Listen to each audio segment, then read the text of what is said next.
नमस्कार, मैं जनमुक्ता शिवम गौतम और आज बड़ी खबर यह है कि प्रधानमंत्री के तौर पर नरेंद्र मोदी ने आज 2269वां दिन अपना पूरा कर लिया है, जिसके बाद वो अटल बिहारी वाजपेयी से भी ज़्यादा दिनों तक देश के प्रधानमंत्री रहने वाले गैर कांग्रेसी प्रधानमंत्री के तौर पर जाने जाएंगे। इससे पहले अटल जी को 6 साल के लिए प्रधानमंत्री बनने का मौका मिला था, जो उन्होंने 3 कार्यकाल में पूरा किया था और उन्होंने 2268 दिन तक भारत के प्रधानमंत्री के तौर पर पद संभाला था। लेकिन प्रधानमंत्री के तौर पर नरेंद्र मोदी का आज 2269वां दिन है और निश्चित तौर पर वो अपने पूरे 10 साल करेंगे, इसको लेकर किसी को कोई संदेह नहीं है और वो ये रिकॉर्ड बनाने वाले पहले गैर कांग्रेसी प्रधानमंत्री बन चुके हैं। उनसे ज़्यादा अगर बात की जाए देश का प्रधानमंत्री रहने वालों में तो उनके अटल बिहारी वाजपेयी पहले आगे थे, जो उनके आदर्श रहे हैं और जिनसे उन्होंने राजनीति को सीखा है। उन्हें पिता की तरह वो देखा करते थे, गुरु की तरह माना करते थे और इसका उन्होंने एक उदाहरण देश के सामने पेश भी किया था। जब अटल जी की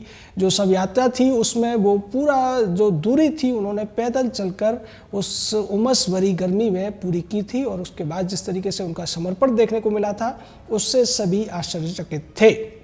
अगर बात की जाए भारत के प्रधानमंत्री के तौर पर सबसे बड़े कार्यकाल की तो निश्चित तौर पर वो जवाहरलाल नेहरू का कार्यकाल है और जवाहरलाल नेहरू ने 6130 दिन तक देश के प्रधानमंत्री के तौर पर पद को संभाला। उसके बाद उनकी बेटी इंदिरा गांधी ने 5829 दिन तक देश के प्रधानमंत्री के पद को संभाला। उसके बाद में नंबर आता है भारत के सबसे बड़े अर्थशास्त्री और कठपुतली प्रधानमंत्री रहे मनमोहन सिंह का, जिन्होंने भारत के प्रधानमंत्री के तौर पर 3656 दिन इस देश के प्रधानमंत्री की कुर्सी को संभाला। बाद में अटल बिहारी वाजपेयी का नाम आता था, लेकिन अब नरेंद्र मोदी उनके बाद चौथे नंबर पर आ गए हैं और चौथे नंबर पर वो 6 साल पूरा कर चुके हैं। साथ ही साथ एक और बड़ा रिकॉर्ड वो बना सकते हैं और वो रिकॉर्ड है इंदिरा गांधी से भी ज़्यादा बार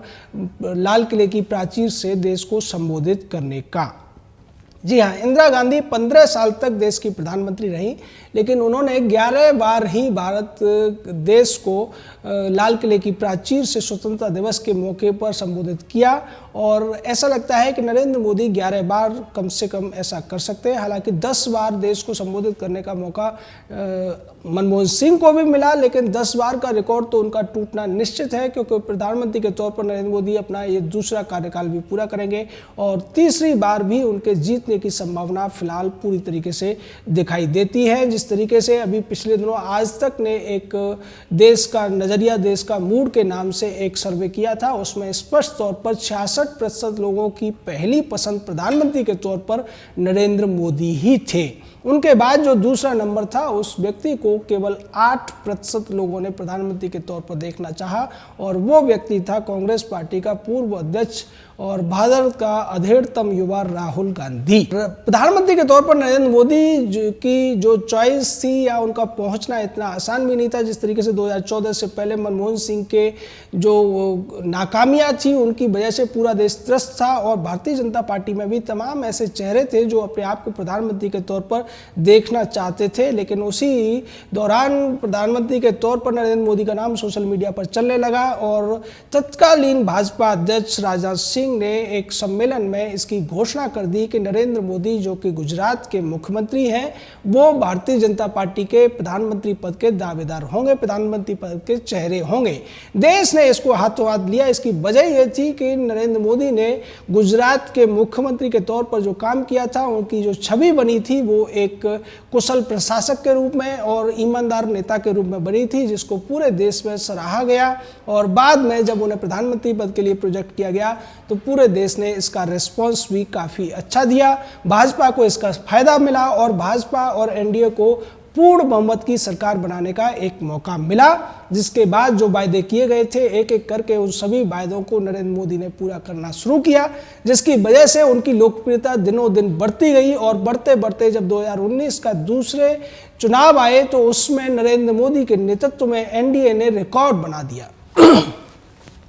तो उन चुनावों में एनडीए ने रिकॉर्ड बना दिया। इसमें 350 के करीब सीटें एनडीए को प्राप्त हुई, जो कि अपने आप में एक बड़ा रिकॉर्ड था, क्योंकि इंदिरा गांधी की मौत के बाद एक सहानुभूति लहर जब चली थी तब राजीव गांधी को बहुत बड़ा बहुमत मिला था, लेकिन उसमें उनका कोई योगदान नहीं था, कांग्रेस पार्टी का कोई बहुत बड़ा योगदान नहीं था, वो सिर्फ और सिर्फ सहानुभूति की वजह से मिला था। उसके बाद इस देश ने अस्थिर सरकारें देखी थी, गठबंधन की सरकारें देखी थी। हालांकि गठबंधन की सरकार तो नरेंद्र मोदी ने पहले कार्यकाल में भी चलाई, दूसरे कार्यकाल में भी चलाई, लेकिन इस बार उनकी अकेली पार्टी के पास पूर्ण बहुमत से भी ज़्यादा सांसद हैं। उनके सांसदों की संख्या 300 को पार कर गई, और इसके पीछे अगर किसी व्यक्ति को श्रेय दिया जा सकता है तो नरेंद्र मोदी के काम को और उनके नाम को दिया जा सकता है, क्योंकि पूरा चुनाव जो 2019 का हुआ था वो उनके काम के दम पर लड़ा गया था। उससे पहले का जो चुनाव था नाम के दम पर था, और दूसरा चुनाव उनके काम के दम पर था। काम के दम पर लोगों ने उनके ऊपर मुहर लगाई, और इसी का नतीजा रहा कि उन्होंने दूसरी बार सत्ता में आते ही उन तमाम मुद्दों को एक एक करके निपटाना शुरू किया जो पिछले 70 वर्षों से पड़े हुए थे। जैसा कि 370 और 35A को लेकर तमाम सवाल पूछे जाते थे। ये कहा जाता था कि क्या नरेंद्र मोदी और भाजपा की सरकार इतना बहुमत होने के बावजूद जम्मू कश्मीर को लेकर जो भारतीय जनता पार्टी के घोषणा पत्र में हर बार एक मुद्दा हुआ करता था उसको पूरा कर पाएंगे। और उन्होंने आते ही पहले ही साल में 5 अगस्त 2019 को घोषणा कर दी कि अब 370 और 35A भारतीय संविधान का हिस्सा नहीं रहेंगे, और जम्मू कश्मीर भारत के अन्य राज्यों की तरह से पूर्ण राज्य बन जाएगा। हालांकि उसके बाद में यूनिट टेरिटरी में बदला गया, लेकिन साथ ही साथ गृह मंत्री ने यह भी कहा था कि ये जो पूर्ण राज्य का दर्जा है दोबारा से जम्मू कश्मीर को प्राप्त हो जाएगा एक बार स्थितियां सामान्य हो जाएं। और ये पहला फैसला था। उसके बाद जिस तरीके से राम मंदिर के मुद्दे को भी सुलझाया गया, और उसके बाद में अब पूरे देश को उम्मीद है कि जो भाजपा के घोषणा पत्र में बड़े बड़े मुद्दे पहले रहे हैं, चाहे यूनिफॉर्म सिविल कोड यानी समान नागरिक संहिता का मुद्दा हो, या फिर और दूसरे जो मुद्दे हैं जनसंख्या का मुद्दा हो, उसको भी निश्चित तौर पर नरेंद्र मोदी के नेतृत्व में भारतीय जनता पार्टी आसानी से सुलझा लेगी। एक और बड़ी उपलब्धि भारतीय जनता पार्टी के नेतृत्व की इस सरकार की रही कि इन्होंने 3 तलाक का जो मुद्दा था, जिसको राजीव गांधी ने सुप्रीम कोर्ट के एक आदेश को, सुप्रीम कोर्ट के एक फैसले को पलटते हुए बहाल कर दिया था, और उसमें मुस्लिम पर्सनल लॉ बोर्ड को एक तरीके से उन्होंने तरजीह दी थी, उसको भी बदलने का काम नरेंद्र मोदी ने किया, जो 72 सालों में हुआ। और उसके बाद जिस तरीके से राफेल की डील हुई, राफेल की डील को लेकर भी भारतीय जनता पार्टी की जो एनडीए की सरकार थी वो बहुत ज्यादा उत्सुक थी, और यही वजह रही कि जिस राफेल को टालने का काम पिछले 12-13 सालों से कांग्रेस पार्टी ने किया था, अंतिम समय में डील कैंसिल कर दी गई थी। उसी की जो जरूरत थी वो भारतीय जनता पार्टी का जो कार्यकाल था 2000 का, उस समय अटल बिहारी वाजपेयी ने समझी थी। 2007 में उसको लेकर डिटेल निविदाएं आमंत्रित की गई थी, लेकिन बाद में कांग्रेस की सरकार इस डील को टालती रही, और भारतीय वायुसेना को जो 4वीं-5वीं पीढ़ी के विमानों की खेप मिलनी थी वो हमेशा के लिए रुक गई थी। उसको खोलने का काम नरेंद्र मोदी ने किया। 2016 में उन्होंने समझौता किया दसौल्त के साथ में, फ्रांस की सरकार के साथ में, और उसके बाद उन्हीं की बदौलत भारतीय जो वायुसेना है उसको अब राफेल मिल चुका है। ये बहुत बड़ी डील थी और बेहतर डील थी, लेकिन इसी डील को बदनाम करने के लिए इसको लेकर तमाम अफवाहें फैलाई गई, तमाम अखबारों में लेख लिखे गए और तमाम झूठे सबूत पेश करने की कोशिश की गई। पूरे चुनाव के दौरान राहुल गांधी नाम का कांग्रेस पार्टी का पूर्व अध्यक्ष इसी बात को लेकर प्रधानमंत्री को चोर कहता रहा, लेकिन देश की जनता सब कुछ जानती थी, सब कुछ देख रही थी, और जनता जागरूक भी हो चुकी थी।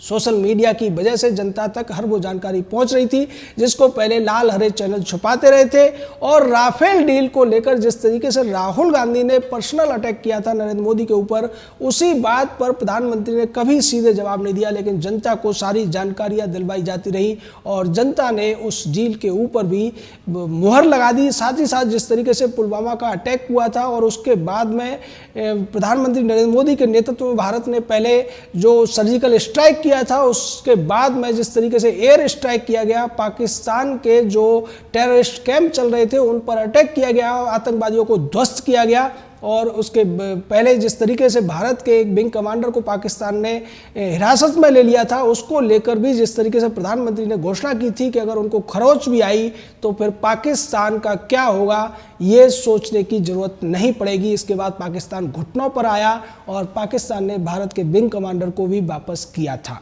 दूसरी तरफ अगर बात की जाए कूटनीति की, विदेश नीति की, तो इस मामले में भी प्रधानमंत्री के तौर पर अपनी छाप छोड़ी है नरेंद्र मोदी ने। उन्होंने अब तक जो भारत की विदेश नीति हुआ करती थी उसको बदलने का काम किया। उन्होंने रूस हो या अमेरिका, दोनों देशों के साथ में दोस्ती की, और दोस्ती भी इस ज़्यादा बेहतर तरीके से की गई कि आज भारत दुनिया का एक कूटनीतिक रूप से बहुत बड़ा महाशक्ति बन चुका है। आर्थिक मोर्चे पर भी भारत की दबदबा है और दूसरी तरफ कूटनीतिक तौर पर भारत का दबदबा देखने को मिलता है। आज भारत के रिश्ते चाहे अमेरिका हो, ब्रिटेन हो, ब्रिटेन हो, फ्रांस हो, जर्मनी हो, जापान हो, ऑस्ट्रेलिया हो, रूस हो, इन सभी के साथ बेहतर रिश्ते बनाने में भारत कामयाब हुआ और चीन के साथ भी रिश्तों को बेहतर करने की कोशिश की गई। लेकिन चीन अपने स्वार्थ और विस्तारवादी नीति की वजह से ऐसा नहीं होने देना चाहता। इसका जवाब भी भारत की तरफ से दिया गया, चाहे डोकलाम का विवाद हो या लद्दाख का। दोनों जगह पर भारत के प्रधानमंत्री ने दिखा दिया कि भारत किसी के आगे न झुकेगा और ना ही किसी से दबेगा। उन्होंने सीधे तौर पर लद्दाख के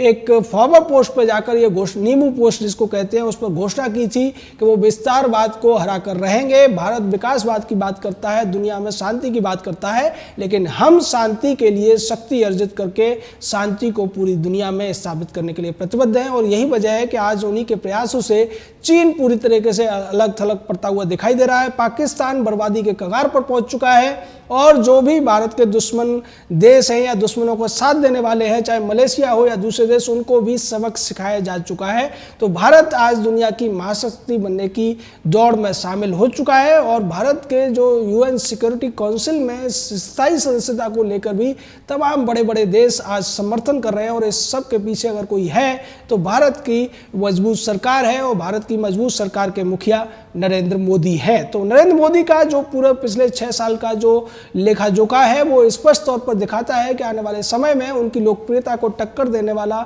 अभी तक तो कोई विपक्ष में दिखाई नहीं देता है। पहले जो कांग्रेस की स्थिति हुआ करती थी कि विपक्ष बिखरा बिखरा हुआ दिखाई देता था, आज नरेंद्र मोदी की कुशल रणनीति की वजह से, उनके कुशल प्रशासन की वजह से पूरी तरीके से विपक्ष बिखरा हुआ है, कमजोर है और उनकी टक्कर में कोई भी नहीं है। जय हिंद, जय भारत।